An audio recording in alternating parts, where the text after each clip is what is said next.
উদ্বোধনের 6 মাস পার না হতেই ফাটল দেখা দিয়েছে রাম মন্দিরে। এবছরের প্রথম বৃষ্টিতেই ছাদ ফুটো হতে শুরু করে, যার ফলে মন্দিরের ভেতরে এবং আশপাশের কমপ্লেক্সে জমেছে পানি। ফলে মন্দিরের পানি নিষ্কাশন ব্যবস্থাও দাঁড়িয়েছে প্রশ্নের মুখে। চলতি বছরের 22 জানুয়ারি রামলালার জমকালো অভিষেক অনুষ্ঠানের মধ্য দিয়ে উদ্বোধন হয় এই মন্দিরের। বিনোদন জগৎ থেকে শুরু করে ভারতের হেভিওয়েট ব্যক্তিত্ব প্রায় সকলেই হাজির ছিলেন সেদিন। তবে এখনো চলছে এর নির্মাণ কাজ।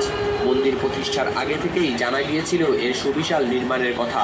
1992 সালে ভেঙে দেওয়া ঐতিহাসিক বাবরি মসজিদের স্থানে 2.7 একর জমির উপর 1800 কোটি টাকা খরচে তৈরি হয় এই মন্দির।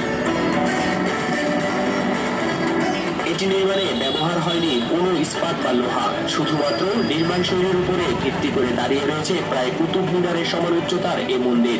এটি তৈরিতে কাজ করেছেন ভারতের নামকরা সব বিজ্ঞানীরা। সাহায্য নেওয়া হয়েছে ভারতীয় মহাকাশ